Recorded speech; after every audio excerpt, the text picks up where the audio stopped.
So, hello everyone, and welcome back to the Let's Talk Europe episode. Today we have a very special guest from Poland, General Jarosław Stróżyk. If I pronounce it correctly, we will find out with the general.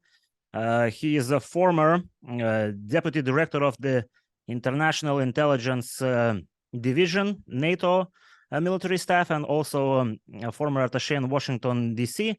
So, hello, General. Yes, hello to everybody. Did I pronounce your surname correctly? Because, you know, the Polish letters are also. Really perfect, the best from any Lithuanian guy. Okay, General. So we know that we have limited time, so I'm not going to waste, the precious time for small talk. And I'm going to ask you a very serious question, which we are all in Lithuania, and I guess in the whole Europe are wondering around these days.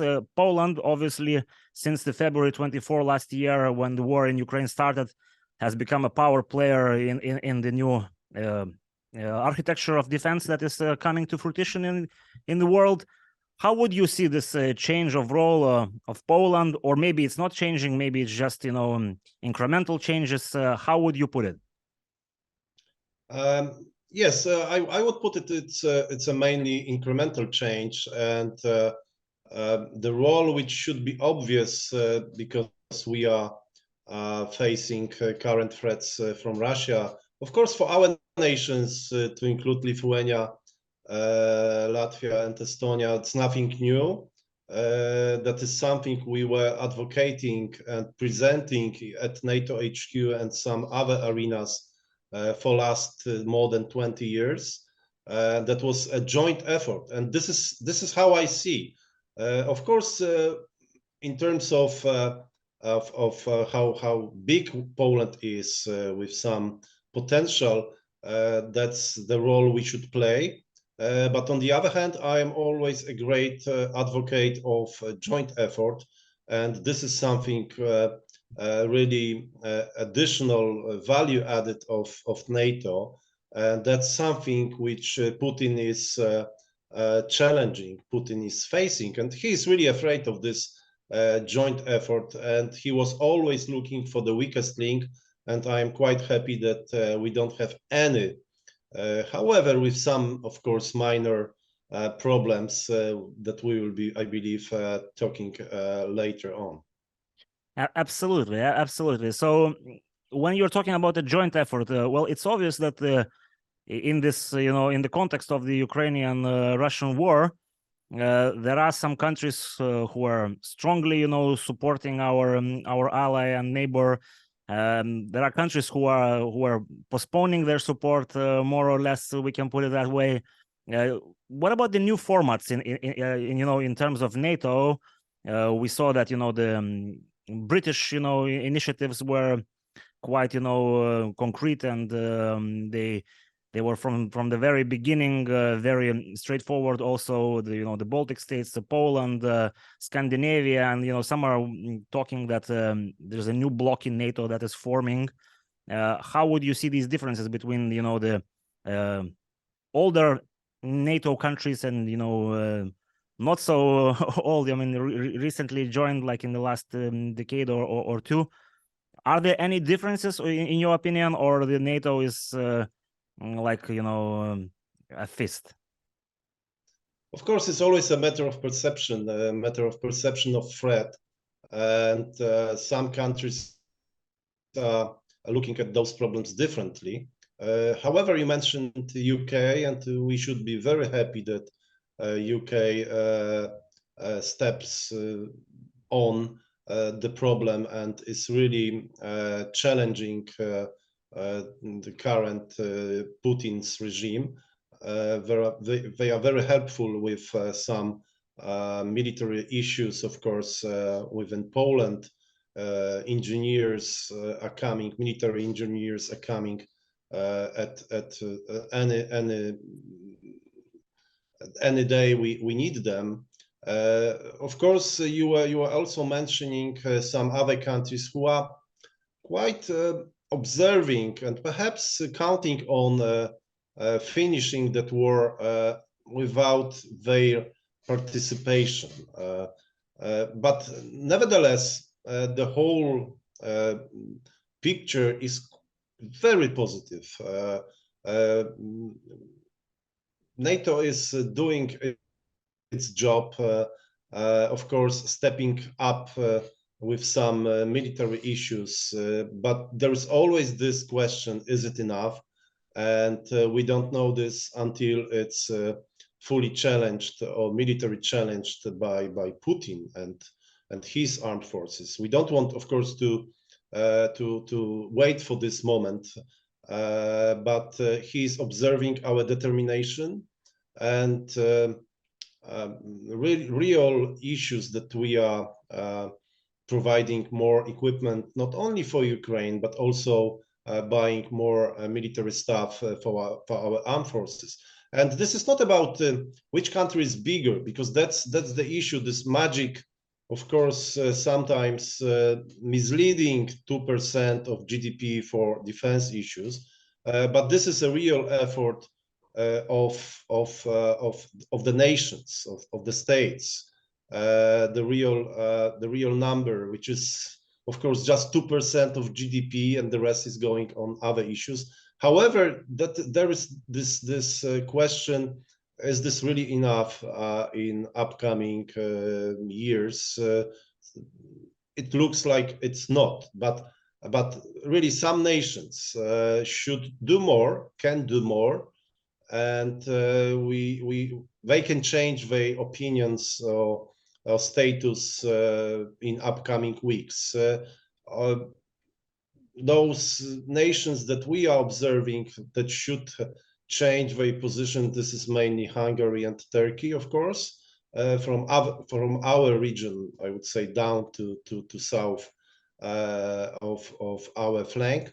But generally speaking, the picture is very positive. The commitment of so many nations is remarkable, and still a bit surprised for some of our nations. This is the war of values, not only, of course, of real military equipment. However, the casualties of Ukraine are quite heavy. Well, you are very, polite in terms of talking about the NATO in the media. I guess also in Polish media, from what we know, as far as we are not following as much as people in Poland.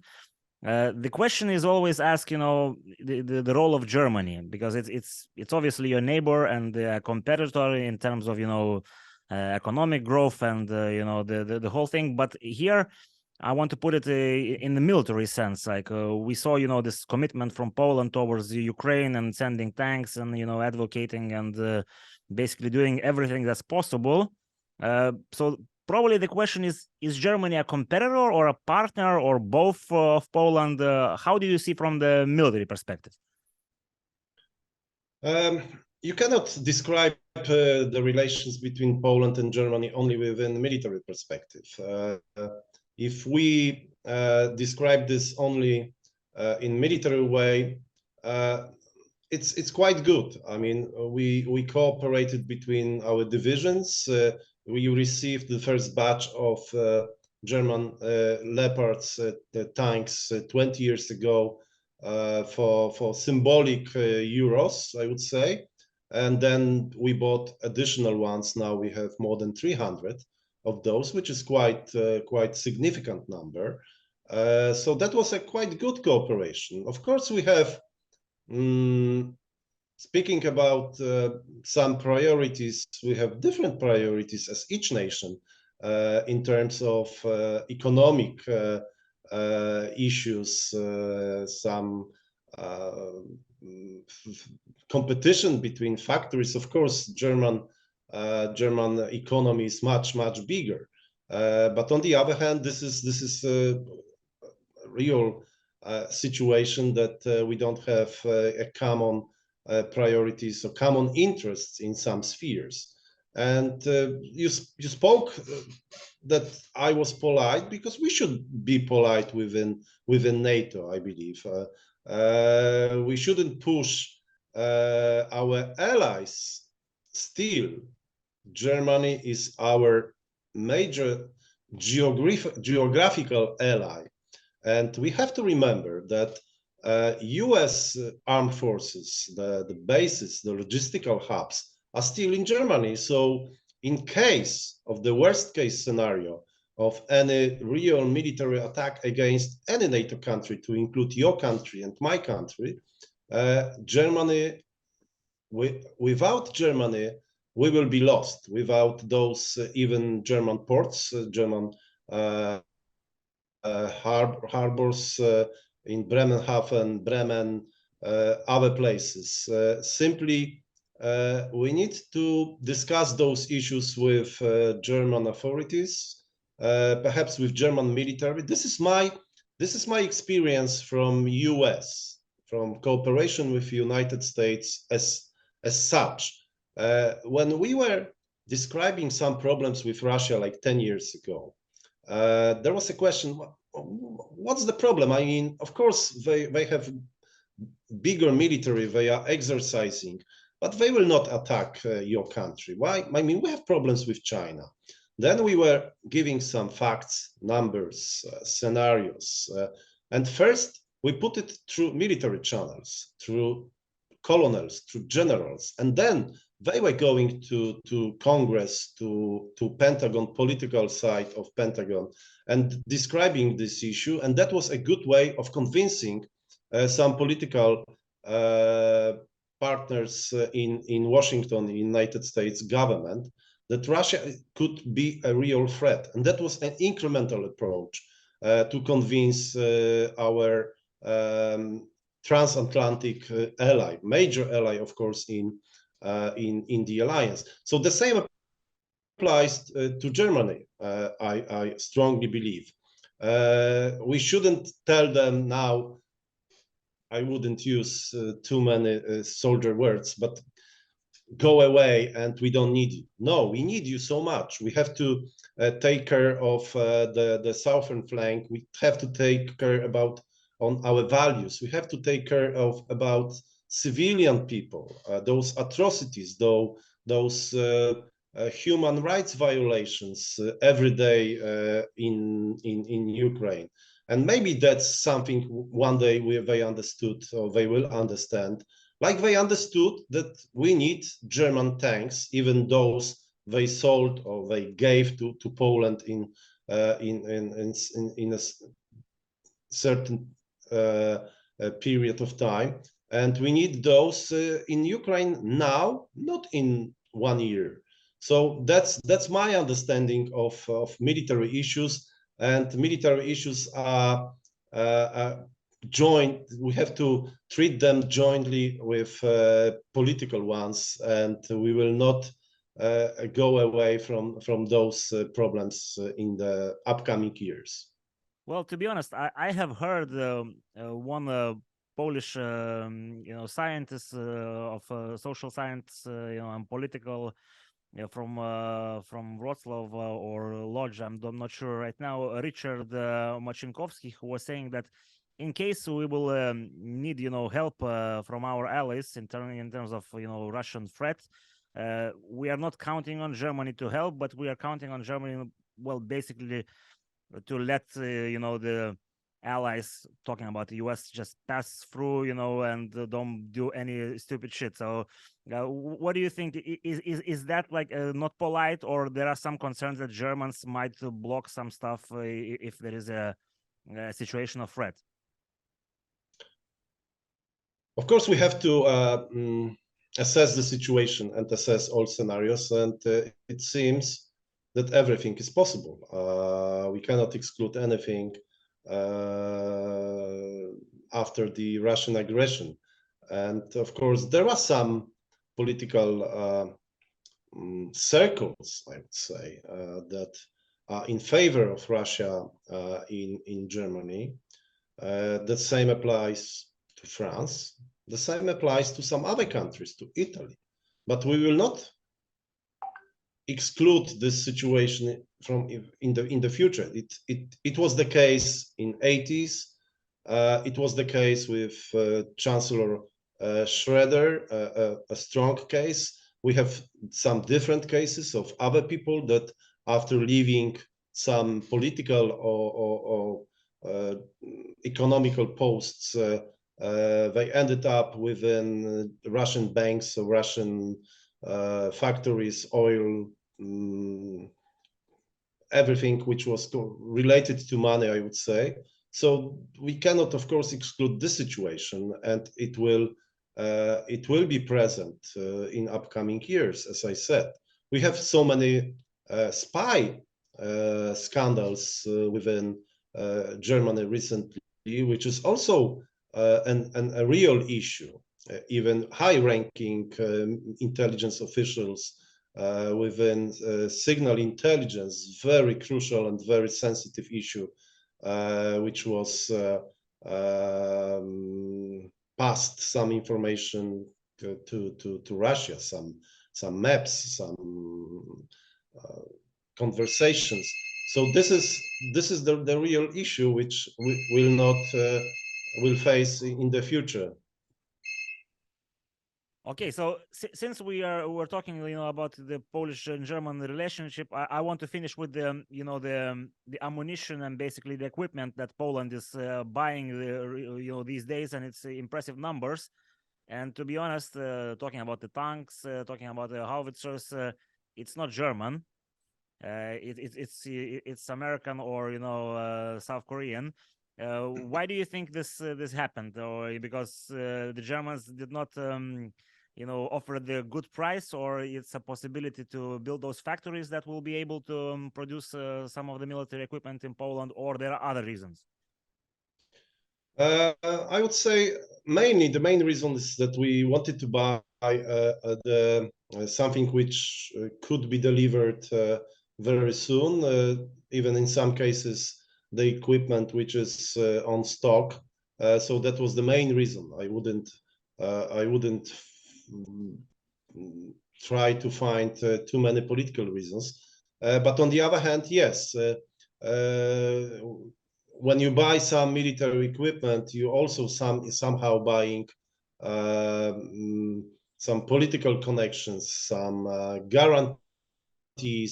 That's quite obvious in geopolitical arena nowadays, and it was the same in the past. So our major target, of course, of buying military equipment was United States, and then South Korea, which is also an ally of United States, a partner which has the guarantees of United States.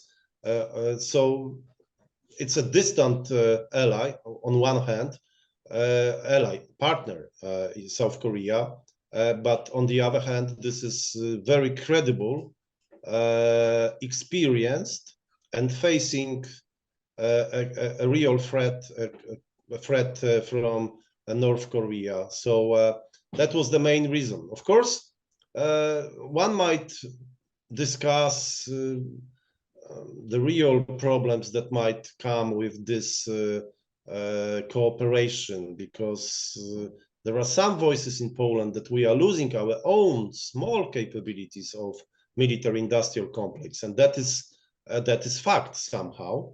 But on the other hand, if you are in military, sometimes you need a good equipment. But of course, we know what it means nowadays in Ukraine, delivering ammunition, having sustained channels of deliveries, and we have to also think about that. So that is the problem with Germany and some other NATO countries, that they didn't step up with the production of ammunition. They didn't open strategic lines in some factories producing additional ammunition. This is one of the biggest problems of NATO nowadays. And Secretary General addressed some nations a couple times, if I'm not mistaken, that they should start to think in a war period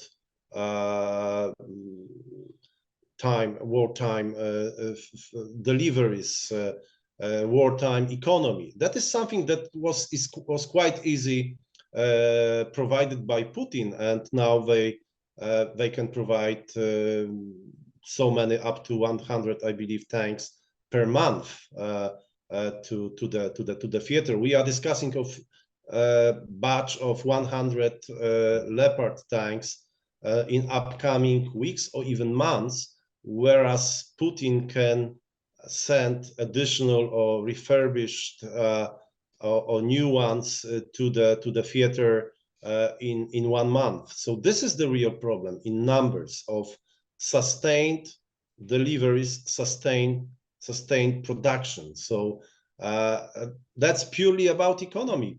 This is like a Second World War, sometimes, of course, battles. In terms of artillery, this is purely an old-fashioned way of war, and that's the phase. Let's face the real problems in upcoming years. So, if we would talk a bit more, like a broader horizon, do you think this topic of not letting Ukraine lose or letting Ukraine win, how is this debate going in circles, in a military elite and political elite? Do you see any changes, or it's just basically where it's been like the whole time? Nobody knows what to do with Russia. I compared this war, this aggression, with a tennis game, which is quite nowadays popular in Poland, because we have a couple good players, to include #1 in women's tennis. We are playing tennis game with Russia. It seems like Ukraine won the first set, but this is like a great slam with 3 sets, and they can quite easily, I believe, win a second set. Then it will be another one, and even within sets we have games up to 6 games or 7 games. That's why we have to have the full cohesion of the alliance. It's changing. You are asking about the mood or the political discussion within our military discussions. I strongly believe it is changing week by week. It is changing from one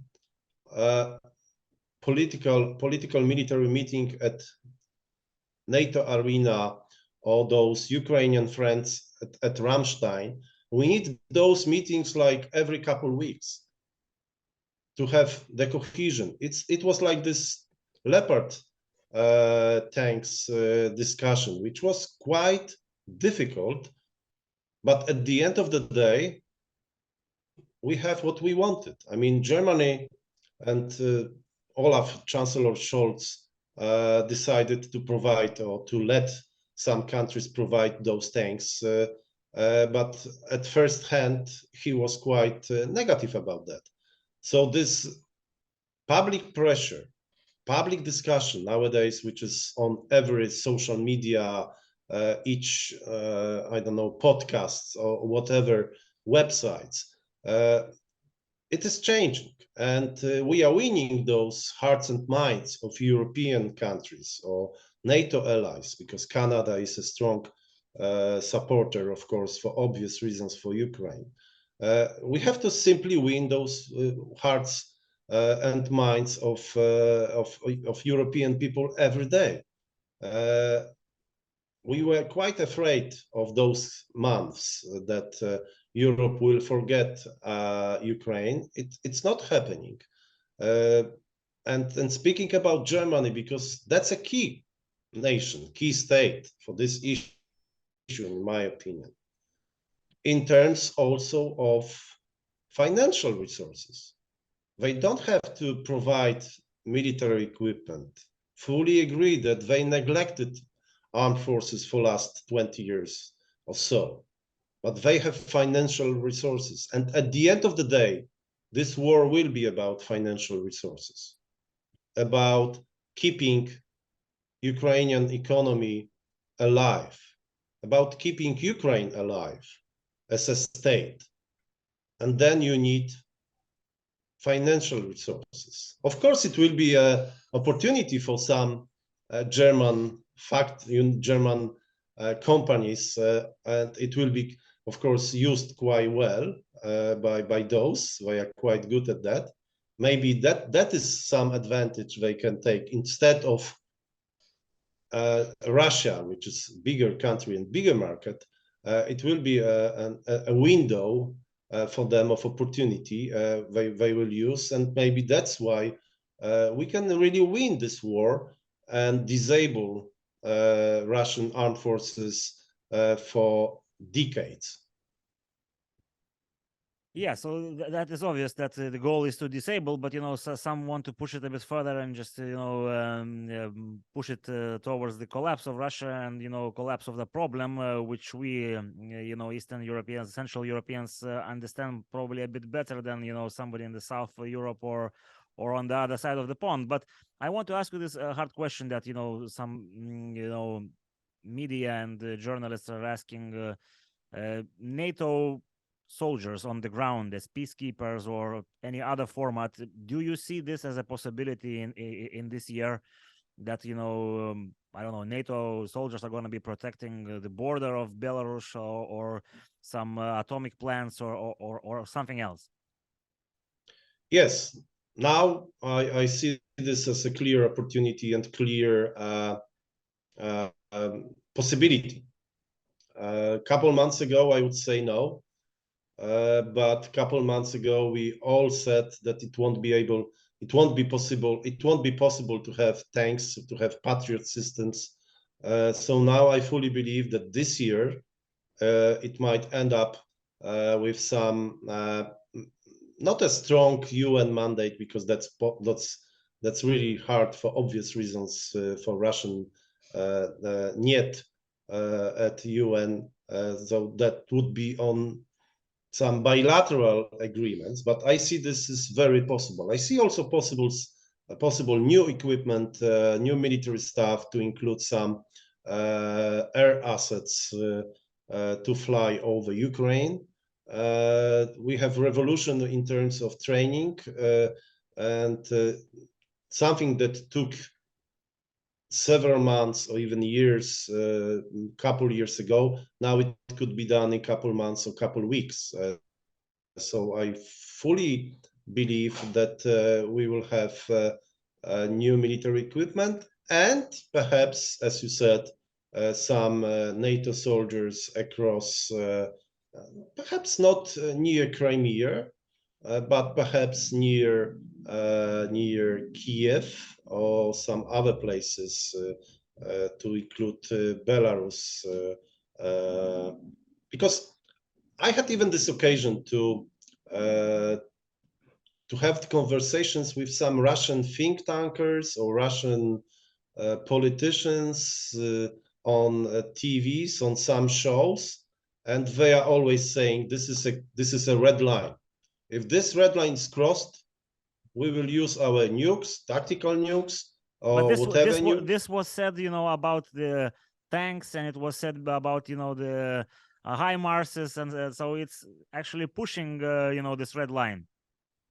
Correct. So this red line or any red Kremlin line is a real moving, and so that's why we should test them. We should test Russia, and that nuke threat or nuke deterrence is only present when it's until it's done or until it's used. So we see how it's quite easy to push them.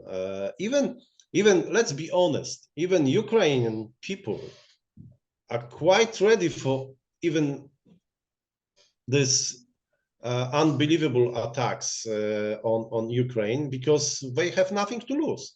It's like it was said by President Zelensky, I believe, that yes, we don't have electricity, we don't have this and that, but we don't have Russian soldiers on our soil. Of course, this is not the case because they are present somewhere in the east. But this is something we should really be, or we should have this respect for the Ukrainian nation and send more equipment, push those lines, push perhaps not to collapse, because I don't believe that Russia will collapse, of course, as a state. Maybe I'm wrong. Let's cross fingers. But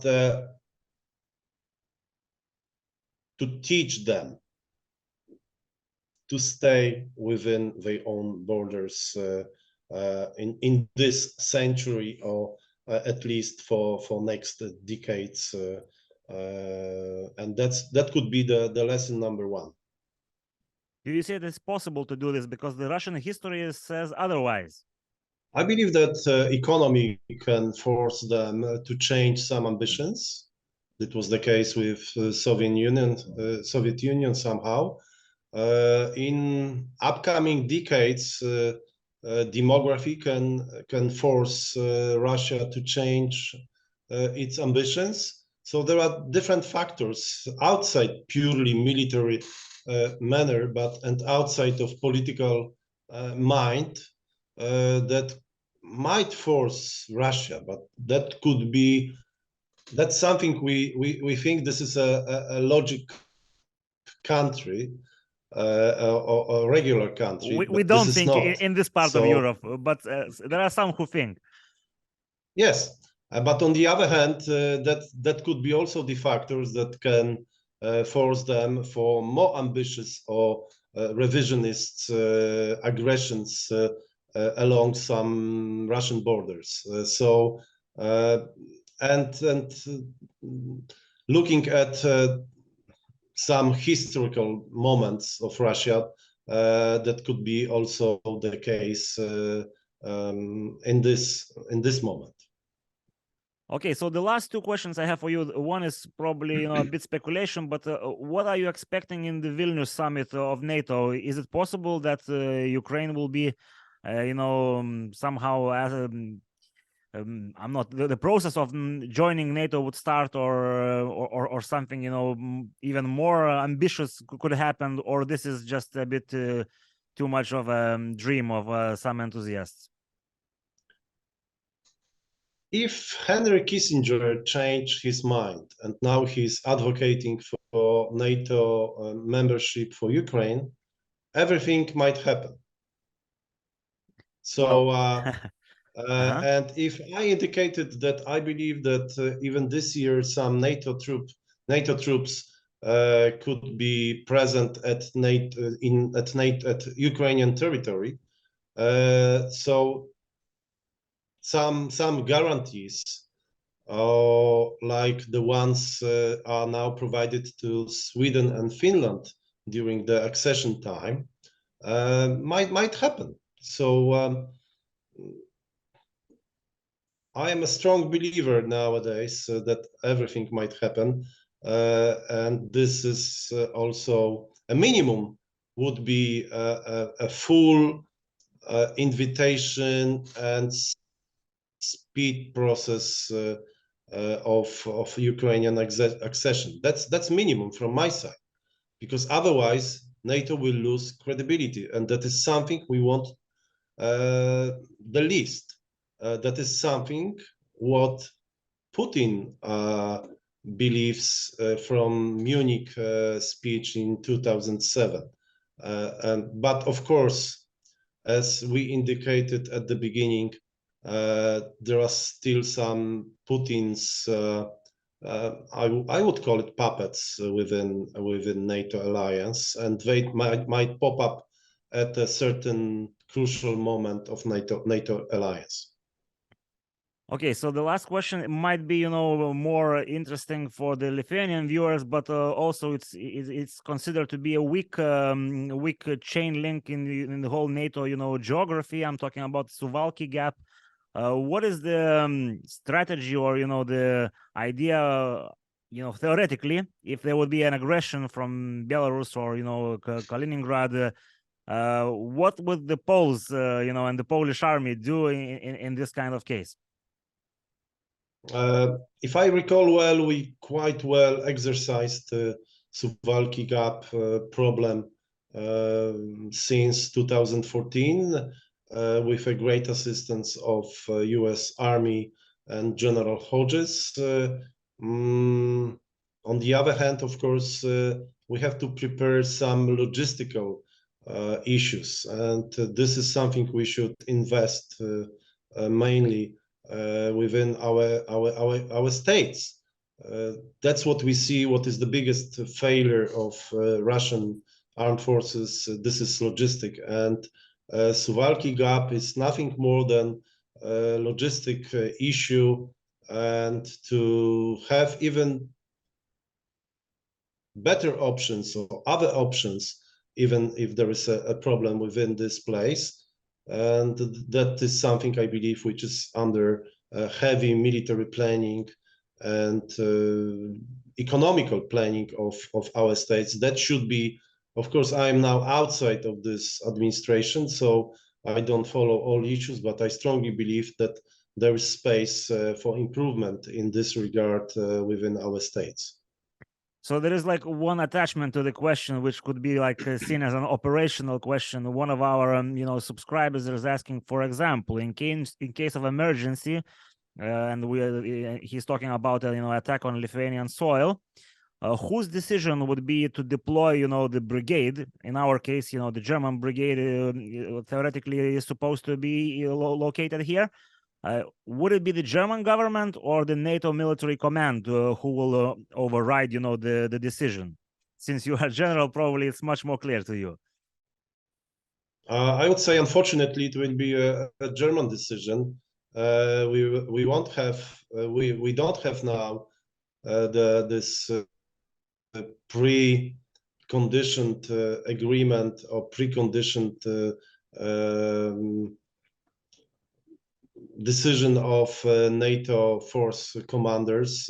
That was on agenda of some NATO summits or even this strategic concept, but it's not on. So that is also the problem which should be discussed during the NATO summit in Vilnius. How to give the pre-order or the freedom of decision to the major NATO commander, which is always the US commander, a 4-star in Mons, the same dual-headed US commander in Europe. So this is the one of the major issues. The time is crucial, especially for such country as Lithuania, and this order should be given within even one day. Of course, we need more time for real deployment. But even the decision of deploying the brigade is a clear signal for Putin and his comrades that NATO is very much willing to defend each centimeter of its territory.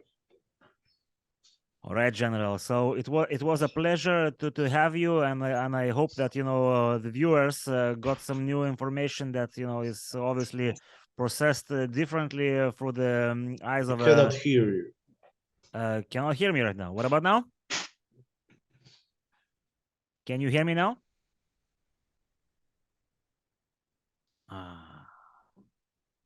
What about now? You're back. Yes. Yes. Okay, General. So I'm just gonna repeat what I said. Thank you so much for taking time, and I'm pretty sure that the viewers got so much, new perspective, which is obvious that the military eyes, you are not in military now, but the eyes probably are for life. So and the processing of the situation. So it was a pleasure. I hope to have you some other day for a longer chat, or maybe we'll be in Poland and it's going to be a possibility to do a live talk. So thank you so much. Thank you very much. Thank you, and all the best to Lithuania. Thanks, and thanks everyone for watching. Let's catch up in the next Let's Talk Europe episode.